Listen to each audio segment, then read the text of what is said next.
So, I'm Luke.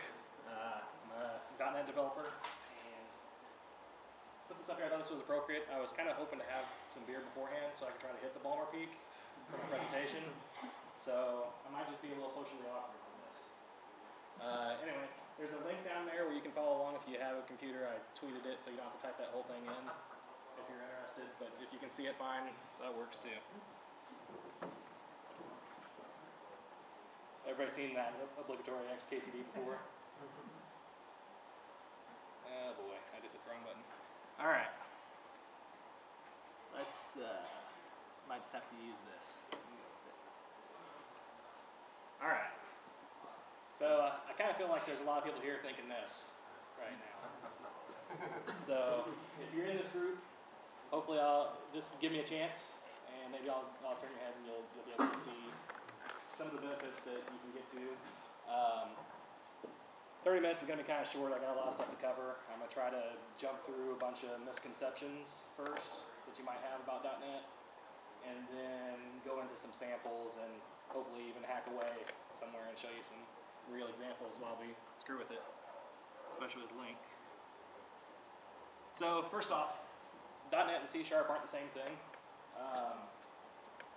Microsoft decided on a really kind of intriguing architecture when they started with .NET. If you guys are familiar with Java, you know there's a virtual machine that interprets sort of an abstracted machine language. The .NET framework does the same thing, except they have a common type architecture built in. And their goal was to allow developers of all languages to have libraries that work together without any, completely seamlessly. So you can grab a project that was written in any of these languages and use it from your language of choice, and they work like they were built in the same language. So I got a screenshot of all the different, very few of these were built by Microsoft. A lot of other languages, pretty much your flavor, whatever language you're used to, probably has a .NET compiled version. Some of the highlights here. First few are Microsoft ones. F#'s kind of an interesting one. It's a functional language, kind of like Erlang and languages of that nature. There's also languages that you probably are familiar with, versions of Iron Python, Iron Ruby. J# is their Java one that you may or may not want to stay away from because they kind of got sued about that one.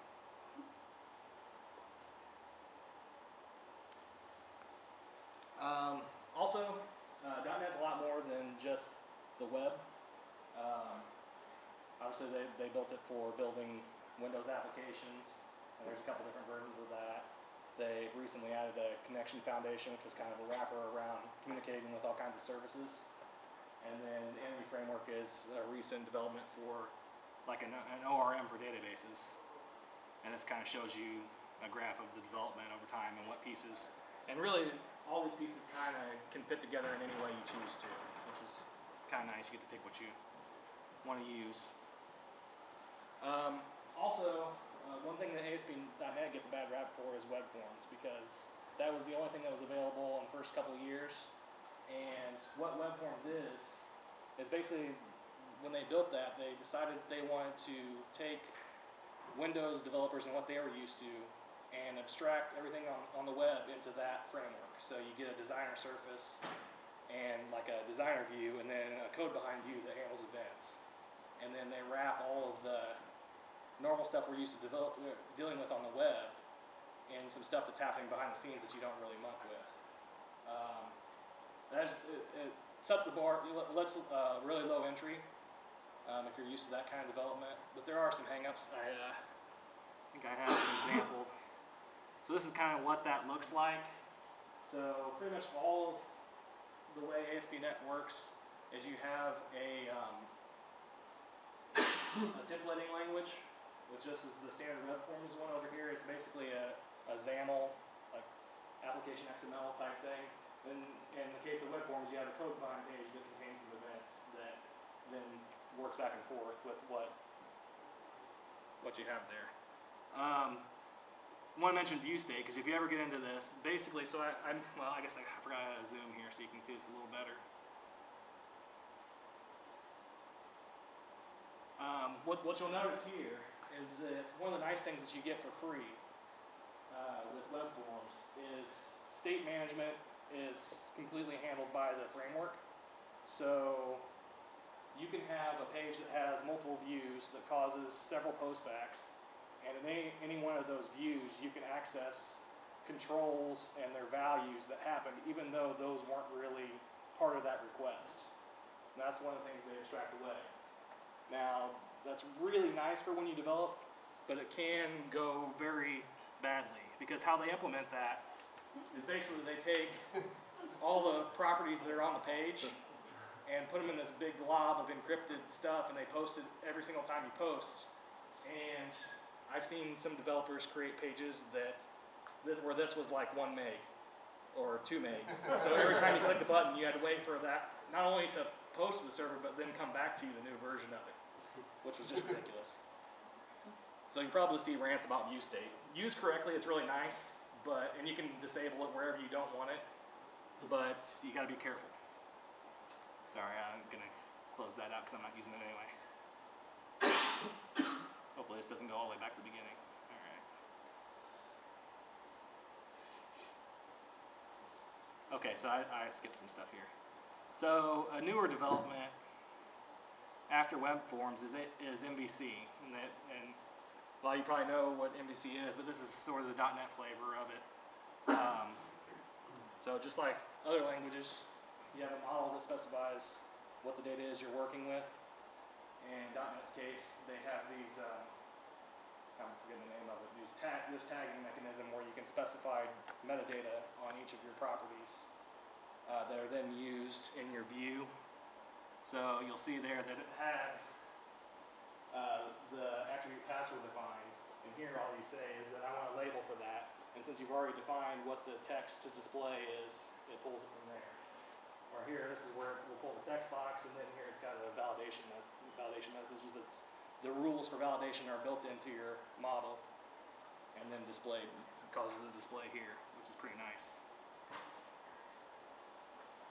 And then you've got your controller that handles where things are routed, essentially, and how models are built and passed on to the view, essentially. There's a sort of a convention over configuration approach to this. So like in this particular case, I don't have a class name on here, but essentially the default URL would be / whatever this class is / the name of the method, and then / property if there were one, because you can have a request property like an ID.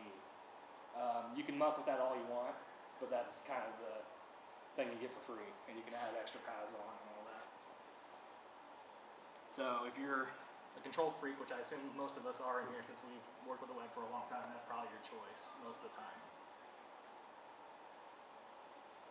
Okay, this is kind of a new thing also. Basically, what you've seen so far has been the standard web form templating language. There are, if I went back a few slides, I'd list them. There are probably, this is one by Microsoft, but there's probably 3 others you can choose that other people have developed. Razor is really nice because basically it gets rid of all the cruft and gets rid of as many braces and non-language constructs as possible.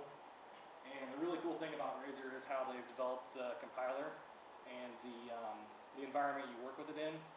So it can recognize, for instance, so the add is the special symbol that says I want code here, but it can recognize the difference between like lukedaffern@gmail.com and @gmail.com being some kind of language or some kind of function I wrote on a class or something. And it highlights it as you type inside the editor, so you can see if it's guessed wrongly, and you can just use parentheses to recover if you've come up with something wacky that it couldn't recognize. So.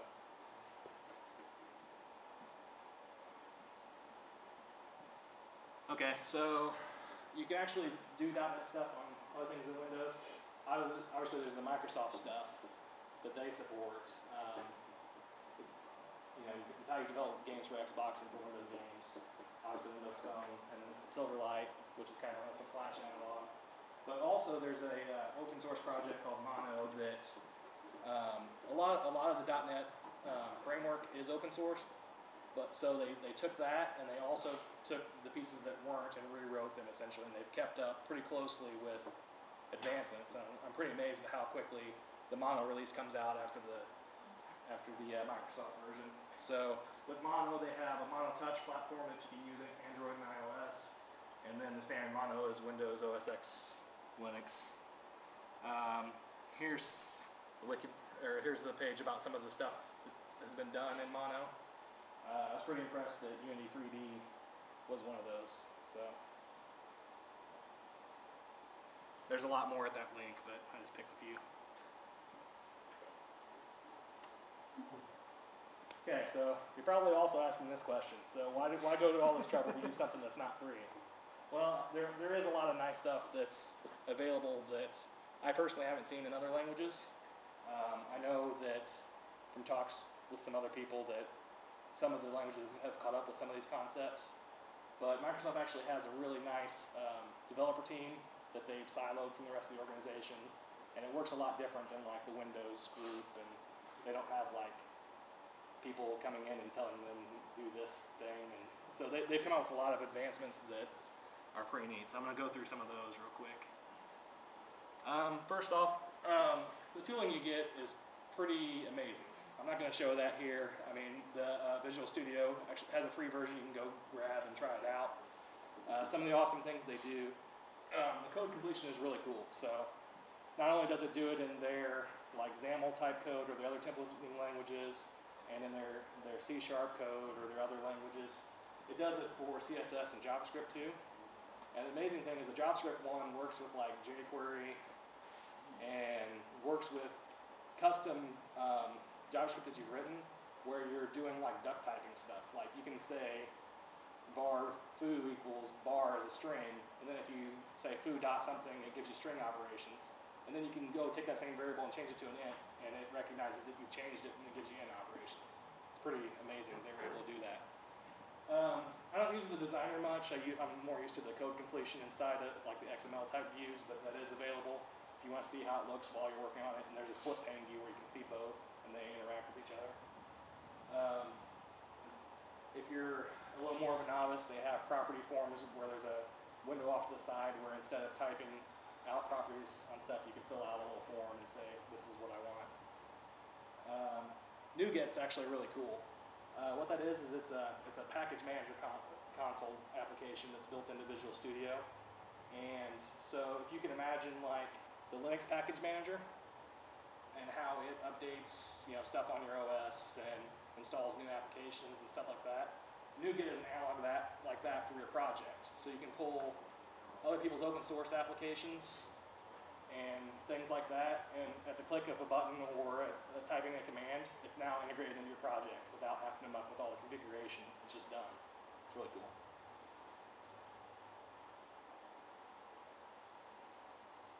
A lot of the stuff comes out of the box. Like I said, there is a good community of support for lots of other stuff if it doesn't come out of the box. But there's a lot of stuff that comes for free that's really well done, and you don't have to worry about configuring. I'm going to spend a fair amount of time here. One of the things they do really well is they make it easy to write really readable code by stuff that doesn't actually change how it operates, but just changes how it reads and how easy it is to type and so on. And I'll show you some examples of that. So the first one I have here is extension methods. So what extension methods are is basically a way to tack on extra functionality to a class you don't have access to. So in this example, there's this object called a data table that Microsoft produced, where it's just a representation of some data you got from a database in a table format, right? But one of the common things you want to do with that is take that and turn it into XML or turn it into JSON or something. Before I would use an extension method, well, I'd write a static function somewhere where I'd pass a data table in and get XML back. Well, with extension methods, I can do essentially the same thing and just pass this keyword here. And what that does is that then the compiler knows to take this, if I've included the namespace this is a part of, and attach it to that object in a separate space. So I can write this nice little data table.2xml instead of the reverse over there once I've done that. Doesn't change how it works at all, it just makes it nicer to read. Properties. I don't know where Java is today. I was a Java developer before I was a .NET developer. And this is something that used to irk me a little bit. It was really ugly, and the cap is going to be different than Java people because this is the standard way of doing it in .NET. But there were really good reasons architecturally to do this, where you would wrap your private variables in functions that get and set them, because you never know what that's going to change into later, and you don't want direct access to the function. But it makes all your code outside of it look like this, which to me looks pretty terrible and it's hard to read. So .NET took that, and they took the concept of properties that they've had forever and wrapped some syntax sugar on that. So essentially, this shorthand here, you can write, well, this is a property that has a private variable that I don't even care what the name of it is, and it has access for get and set. And I can say private set, or I can change that. I can modify what access people the code outside of it has to it. Or I can have a combination property where you can't really set the area, but just each time they get it, run this. And once I've set that up that way, well then the code outside of it reads like it's a variable.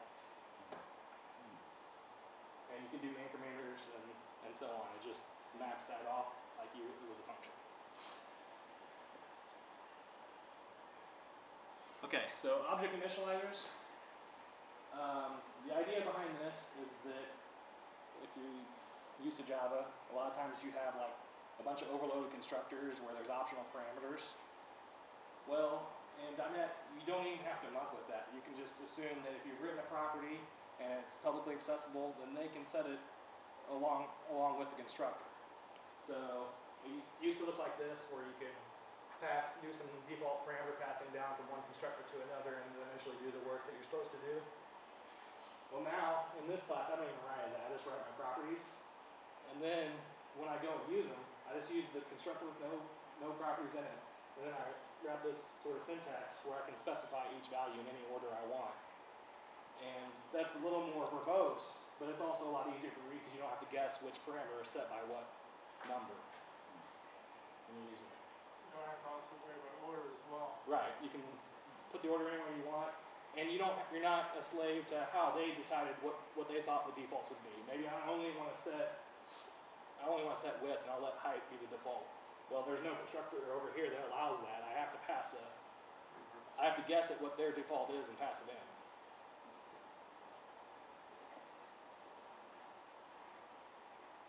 Lambdas. This one's a little harder to explain because really the purpose of this is more for link, which I'm doing later. But basically what lambdas are is it's a really short form syntax for writing a small function that returns one value. In this case, I'm showing what it would look like to get the list of squares by writing a function out of rectangles. Over here, I can use the lambda syntax right here and say, okay, well, narrow it down to the ones where a variable passes this conditional. And you'll see that more when I start mucking with link. That's pretty common. Do all the collection types in .NET, do they actually have operations like that to do like Absolutely, because the cool thing is if you combine some of the ideas I've talked about, basically with the system.link namespace, they wrote all of these functions as extension methods. So they extend all the different collection types there are, and it's available for pretty much anything.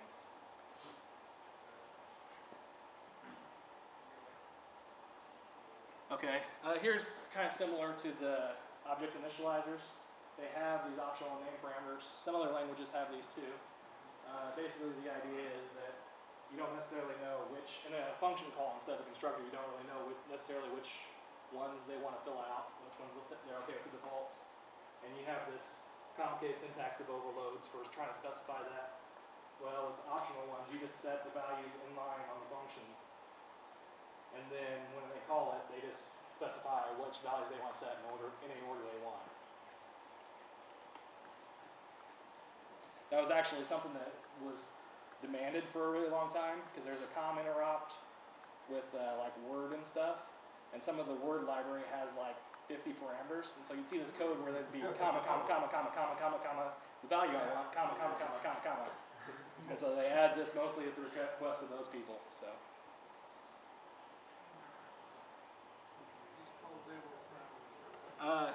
generic keyword. This one might be a little confusing because it's not like the JavaScript generic keyword. The idea of this is not that you can duck type and dynamically change the type. The idea is that you want to get rid of some extraneous values that you already know what they're going to be. So this numbers variable here is statically typed. It's just that the compiler's smart enough to know that it's a list already, so you don't need to say it over here. So, and then also the thing that they added with this is anonymous types. So I never name what this type is, kind of like with like JavaScript, but that does have a type, a static type that then when I call widget dot something, it pulls up these values because they're already, the compiler already knows what they are. And they create a static type, it's just anonymous, it doesn't have a name. So dynamics is more like what JavaScript does. It's not quite there yet. The main reason they added this was because of like the different languages that have dynamic typing. So one example I have here is there's a pretty popular library for working with JSON. And before they added the dynamic keyword, you had to do this where you did some string passing. It was kind of ugly to look at.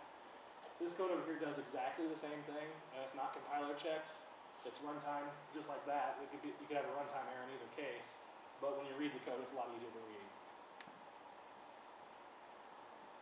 And you can do array indexers and stuff. Can you reassign store JSON in your example to some other type later? You know, I'm not sure about that. We can play with that in the link thing. I haven't used dynamics that much, so I don't know. I think it might depend on the real object that's behind it. Because I know there's one called an expando object, like what I'm setting here, the J object. So that's actually what's doing the work each time I set one of these. But you can overload you can overwrite the class, the base class, and write your own thing that expands this way and responds to these operations. And so I think it might depend on how that's written. I'm not real sure.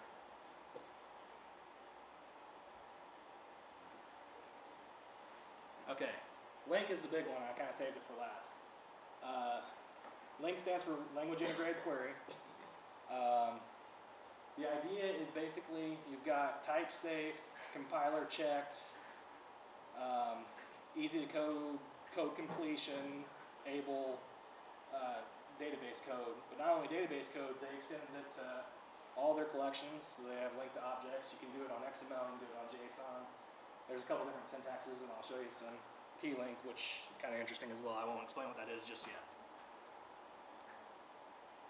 Okay, so it comes stock with two different ways to express link. One is there's this, I wish there were a code highlighting here because some of these are keywords. You'll see that in link later. But basically, it looks kind of like SQL code. The key difference is that it will automatically code complete and it'll traverse relationships in your database. So I can say things like this without having to join. I can say, user, go up a level of the company. Does its name match this? And I can do the same thing with my orders or anything. I can jump around. You know, there's functions like starts with. The other interesting thing about LINQ is that it has this cool late binding model, where basically you can compose your query over as many steps as you like, and all it's really doing behind the scenes is building an expression tree. And it's not until you actually do something where you want to work with the data that it compiles that expression tree into a real SQL statement and sends it off to the database. So I'm taking the same variable and I'm changing what I'm selecting, and you can go 20 levels deep and filter it out as much as you want. And then when you call an operation that actually needs data, then it says, okay, this is the method I really need from the database. So in this case, you know, you'll see that some of this variable I'm getting a count. Well, that means a DB head. That's going to be like a count operation in SQL. And we can actually see that in my examples at the end. This one, it's doing a little more information. It's limiting the number of columns I'm grabbing, getting the distinct version of them. Skip and take's really nice if you haven't. I mean, if you've ever worked in SQL trying to do paging really efficiently, it can get pretty ugly. That's how you do paging in LINQ, and it compiles to the real syntax. I also threw in something about joining some stuff together. So, Yeah, go ahead. the the assignment operator, you got user equals twice over that. In most programming languages, you wipe out the first one and you'd be left with the second one. In this language, does it, when you say users equals the second time, does it add to the what you have from the first Well, time or what? Basically, you're using that variable here. So you're taking Okay. what you created here, which is the whole list of users, Yeah. and then Oh, you're I saying see. that I want to make that just this part of the users. And then here I want to say, okay, well, it's that part of the users, but I also want to check this part of the users. So you're And none of this stuff is in memory yet. It's just Oh, I see, I abstract. see. So not until you call here, then it goes and evaluates what all this stuff means together and creates one SQL So statement. it's saying, you're saying, this is my set, and I want a subset of that, and I want a subset of that, and so forth. Without any performance hit, because when you call it at the end is when it goes and set, and it doesn't, so it's not saying, hey, get all my users in memory, and then do this to them, and then do this to them. It's saying, eventually I'm going to want some part of this users, and then you're chaining on expressions. Thank you. XML, linked XML is a little uglier. Is there some way to see the sequel that this thing is generating? Absolutely, I'll show you that at the end. Yeah. And you can, And it does some sort of optimization, maybe Yeah, depending it's- on whether you're doing SQL Server or MySQL or something Right. like that. It might. yeah, it's do totally, different it's basically like, you know, writing any high level language compiled down to any lower level language. Okay. That's what it's doing there. And And it 95% of does the time, it's going to do a better job than you can code by hand, just like any compiler. Is that doing that at runtime or at compile time? It's usually at runtime. You can force it to do it at compile time and like store the result, but then you can't muck with it anymore. It's already saved a SQL query, and so you can get it, use that SQL query to get a memory object, and then run the same operations on the memory object, but you can't change the value that's going to go to the database at that point.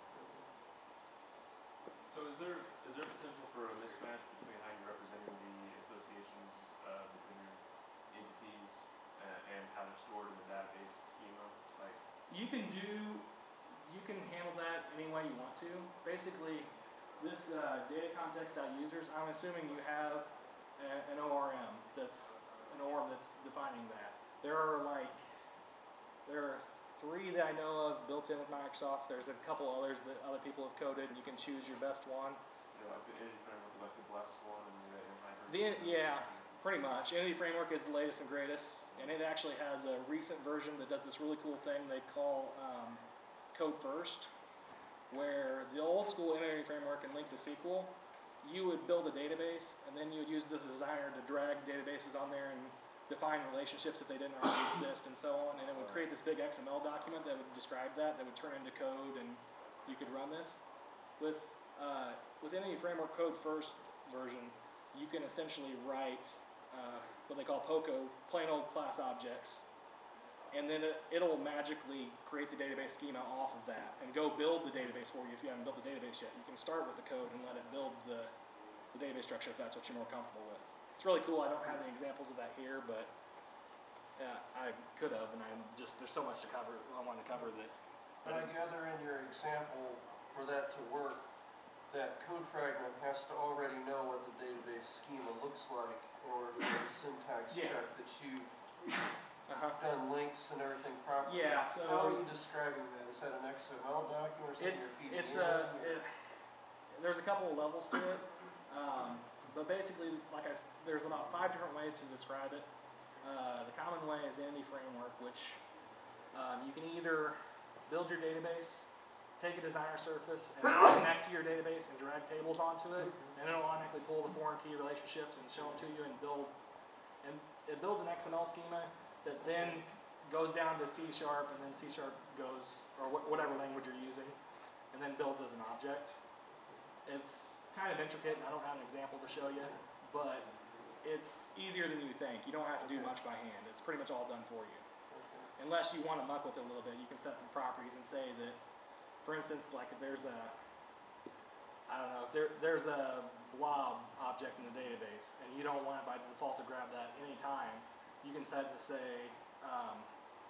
lazy load, so that you can in this same request, like when I say get all the users and I haven't decided, the SQL it generates won't pull that object the object that it returns, if I say dot that thing, then it'll fire off a new SQL command to go get it. Is this like tying into the properties capability in C# so that That's it's part of almost it. like it's creating the model class Exactly. for you, Yeah, so that you don't have to code it? It just that's does exactly it what's from the happening. scheme. There's another thing I didn't mention. They have a they have this concept they call partial classes, where basically you can span one class across multiple files.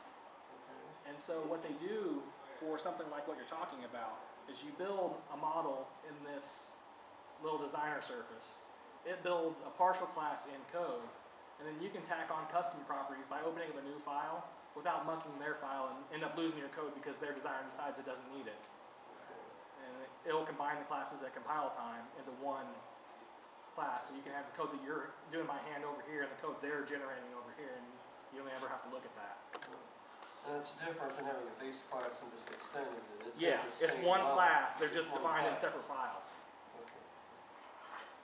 And that's just a keyword you put on your class to say whether you're going to let people do that or not. So all of Oh, okay, yeah, Yeah. you might want to prevent that. yeah.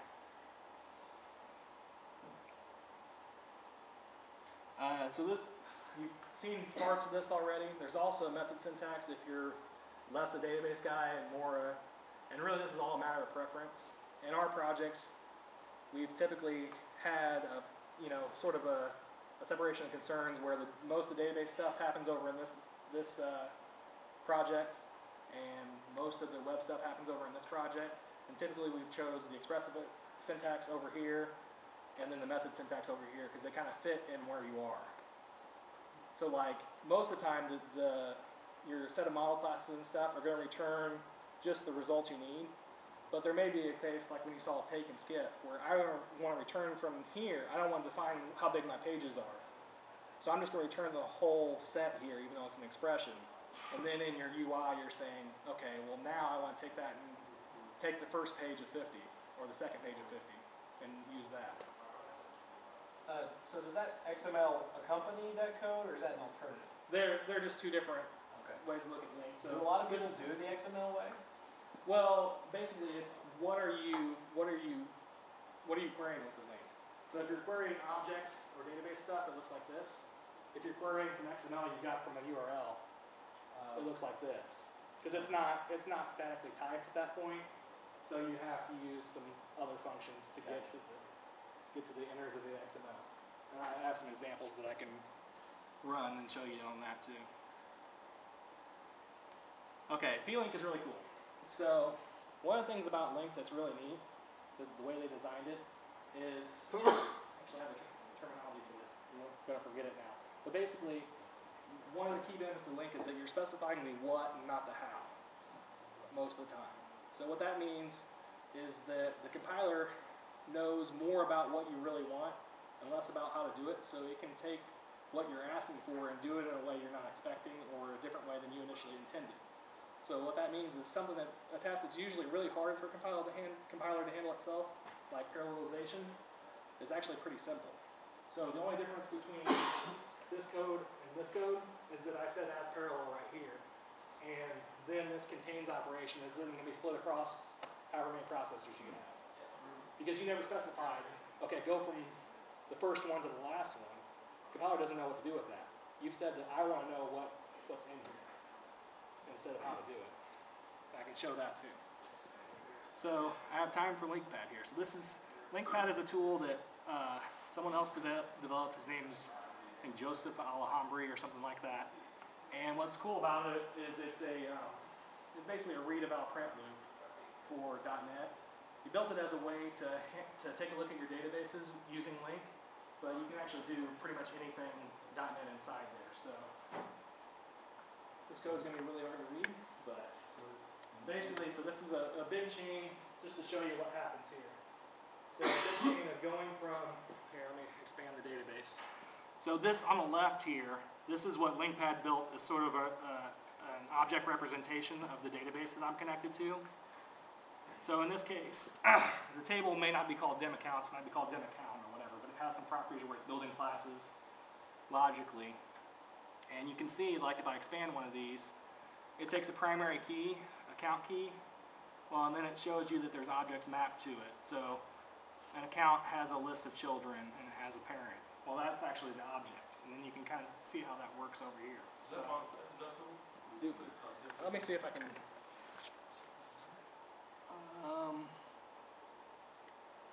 Yeah, it looks like it is. Is that a little better? Maybe. Yeah, it's a little better. I can probably. Let's see if I can-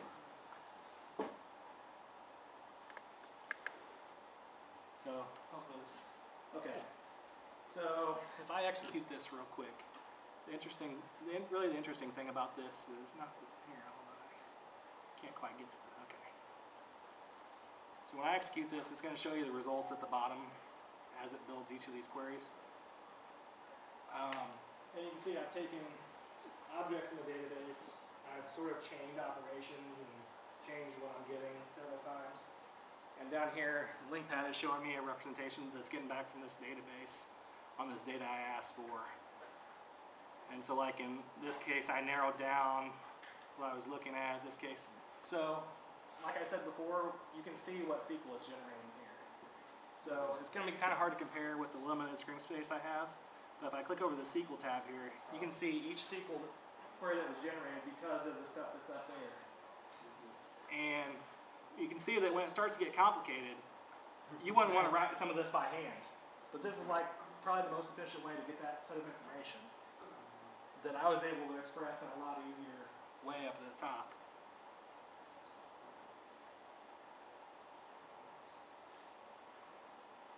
So, you know, like I said, joins and stuff that I know, but I don't really care to know and care to work with all the time because it's kind of awkward to work with. And this is a free tool. You can grab this and muck about with it and see what SQL it produces if you're curious. But as you can see, I built up a lot of different stuff here, and if you know, the other thing that's nice about this is I think if you pay 15 or 25 bucks for it, it comes with code completion too. So you can see all the operations that are available to me. So if I want to change this and say that I only wanted to count, well, that's going to break some of the stuff down here because I'm using expensive, so on. But so you know, here I said skip 5 rows. I don't really want to skip any. I only took 5. Well, I can change that, and you'll see they're reflected down here, both in the SQL and in the results. So if I go, so here where it's messing with row numbers and such, well, it hides away the numbers I put in parameters, but you can see how it calculated it. Another cool thing about this is it does have, I was talking about the common type system and what that looks like. It'll show you what it's generating to that is actually what the code's compiled to and stored as on turn. Right, so that gives you an idea of what the MSIL language looks like if you're curious. I don't know why you would be really. So this is messing with databases. And in some cases, the other thing I probably should mention is that you do have control over when it hits the database because there's a function you can use. So if I decided that I really do want 500 rows and then I want to work with those 500 rows different ways in memory, well, I can just at any point I can say that this is really, I want an array or I want a list, and now that's going to execute a query whereas before it wouldn't have. And then all the subsequent stuff I'm doing is going to be happening in memory and mapped that way. I was going to ask you about that. Like, you spoke earlier about the lazy eval. Yeah. So, like, is this how you build a collection? Like, if you were going to enumerate over, you know, like for each or something? Yeah, that's one way you can do it. Like, I think another thing you might be asking here, I don't know. Like, is it ever, do you ever see, like, junior developers when they're just coming up to speed on this, like, shoot themselves in the foot and write something that ends up hitting the database for a select on every... Yeah, absolutely. I mean, you can, I mean, usually you can tell, you know. It's usually better to profile afterwards than try to come up with the best way to do it from the start. But yeah, I mean, the default operation, if you don't call a select, is to return the whole row. But it's pretty easy. Like if I'm only concerned with part of it, so there's select here, and it's already writing the call to the P. So I only want a new, and it uses the anonymous type thing. So if I want a new, I don't even know what the parameters are in this thing, because this is an example database. But let's say I want, I don't know, maybe there's a name, and I'll say P dot. So this is all the columns that are available. Model name, that's close enough. And if I want more stuff, I just comma. So if I want price, I'll say dealer price. So now if I execute this statement, I'll put the dump is actually a function that's specific to LinkPad that they wrote to send stuff out to this console on the bottom. That's not something you'd normally write, but oh, it's because I was trying to highlight just that stuff. I didn't have the parent. What else? That products is up higher. Okay, so let's do it down to there. So what you'll see is once I get down to the bottom thing, it only returned those two objects, and it's returned what I named. You know, it's a new thing when I named them, not what they were in the database. And if I look at the SQL for that, it's going to also just return those columns.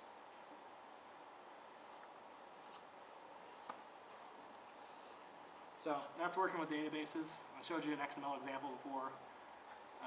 So this is actually grabbing some random XML file I found on the internet live and doing some work with it. This isn't as cool because you can't really look at the internals of how it's doing this, because it's a little different way it evaluates your expressions.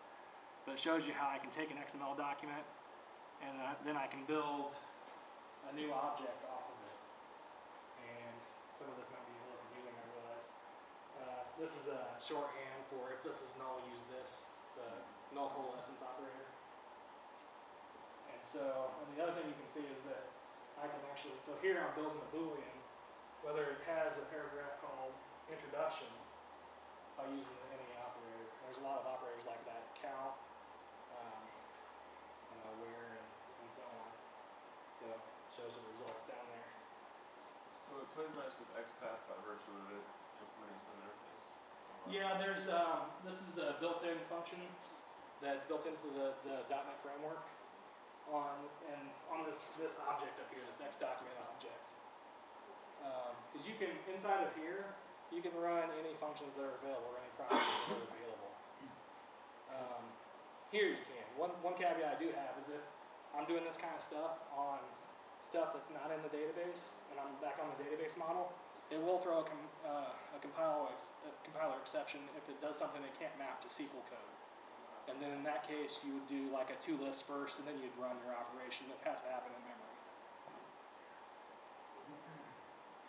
So you're saying if you wrote your own function, you can't just run your own function in the Right. database. Toolist it first and then run your function. Yeah. Oh, it won't like generate a stored procedure. No, it's not quite that much. There are cases where you can break the representation there. Know a lot of us work with JSON stuff. Here's an example where it's using the Google Search API, and kind of a similar thing to the XML. It's non-statically typed data, where you're using some functions that are built into this JSON library I'm using here to grab parts of it. So the first part is the raw object it creates, and then it's writing out part of it, I think. I don't remember what that. Let's see, and then here's where I've taken it and created objects out of it with just the stuff I care about. And now this is now statically typed, so when I work with these values down here, I'm no longer messing around with JSON, so I can say, I don't know, objects first, and in this case I don't care to limit, that's just the first one. So, and then there's the properties that I created. And that kind of shows you the variant keyword too. It's kind of built into that anonymous type. It's showing me compile time, what properties I just created.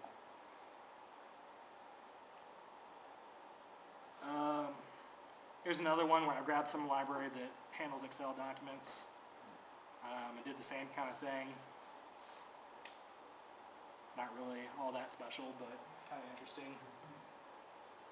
And it also, I'm mapping types inside of the select clause here, so this thing that was an Excel value is now a .NET datetime. Dynamics I mentioned before, and we can take a look and see if that works. So here's that same example I showed on the projector. And one of the interesting things you'll see here is that the dynamic type really is dynamic to the compiler. So the cool stuff like the extension methods don't work on dynamic. So I actually had to call the method that LinkPad had built in. I couldn't say store.dump because that was an extension method they created. I had to call and pass it through.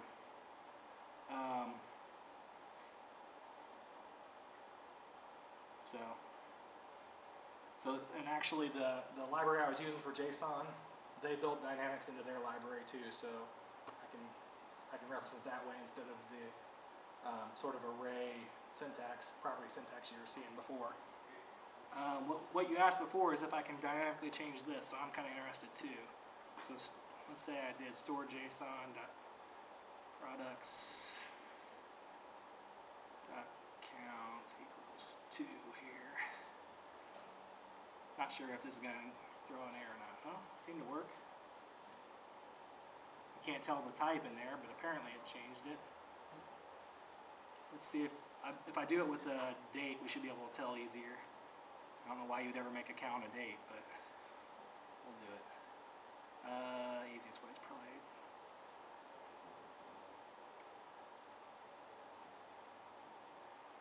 So we'll be able to tell because that'll turn into, it'll have a default time on it.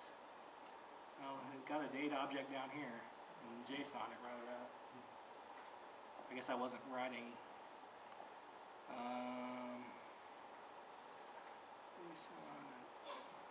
I can't do that. I just forgot I couldn't do that. Grab this stuff from up here and try this again. See if it looks like a date time. It looks like it should be since it wrote the JSON out correctly, but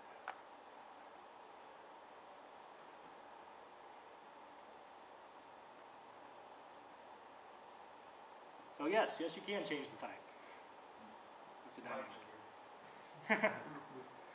So P-Link, this is one of the cooler things I found that I haven't really used a lot.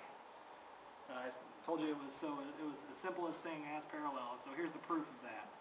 So I'll run this script, and what you'll see is, look, the same operation took, this is a dual core processor, took about half the time. And it's generating a random list of numbers and it's counting how many equal 100. And you'll also see at the bottom, similarly, I've got a list of numbers that I manually sorted and then I for eached them. And this I can't parallelize real easily. But here I parallelized this one and said for all do this. And you'll see down here the first results they're in order, and the second results they're not because whatever processor happened to grab whatever piece wrote it out. And that'll change each time I run it. So. One last thing is not technology related. I can get back to this.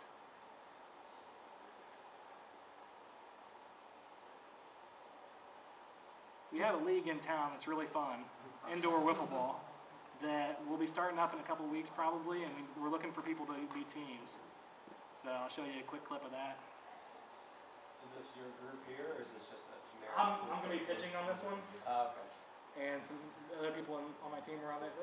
Last year we did it. We were like the only ones to notice, so we brought like 3 teams, and then the people that own the place brought the other team.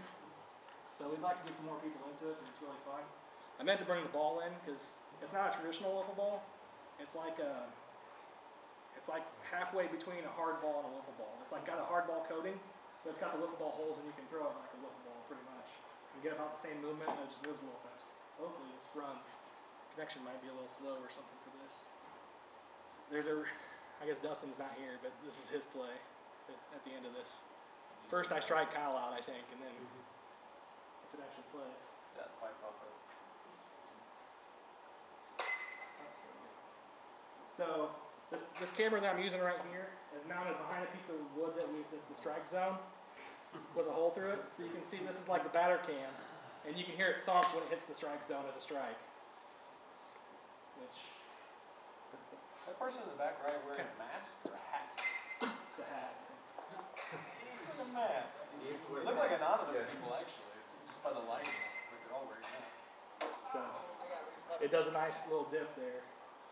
Stretching out. I gotta leave it up long enough to see the ending play though.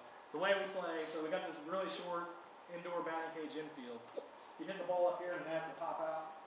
If you hit the back wall, it's a double in the air. If you hit it on the ground, then the people have a chance to field it. If they field the ground ball cleanly, it's an out. If not, it's not.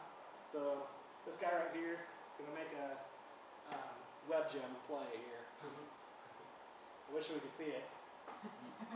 It was your hit too, Tim, wasn't it? I think it was. I think you robbed me. Where is this done? It's called Balls and Strikes. It's a indoor batting cage, and this is their infield cage. Where is it at? It's on Corporate, right off of Vandiver. It's like, you know where Mocker Swim School is, or like where some of the dealerships are. Like you know where Italian Village is? No. Or it's in between. It's in between Providence and Rangeline off of Vandiver. Gotcha. Okay. Well, I drive by there all the time, I've never seen that. It's back off the street a ways. Like you have to take a right on Corporate and go all the way back. Oh, okay, back where, like Columbia City is time. I hate to do this, but we're on time. Sorry. You could let it like buffer for the look up next Como presentation. Wiffle Ball on YouTube, and you can find Can it. you pause it? Let One it more. buffer for the- Yeah, let it buffer by the time Brian's done. Oh, now it was gonna play too. No, it's not. This might be it. I actually have one more. This could be it. Wrong moment. You have a I got question? one more linked question. Yeah. One example that we didn't see was any kind of like mass delete or mass update. Okay. Yeah. I didn't really do any all the CRUD operations, but basically you just say this dot property equals whatever, and then at some point after it, there it is. So here we go. Totally worked away. So yeah, you can chain as many operations as you want and stores it in. It depends on the model, but it stores it in the data context object that you created at the start. And then you call data context dot submit changes, and then everything fires off. All good? Yep, we're done. All right, thank you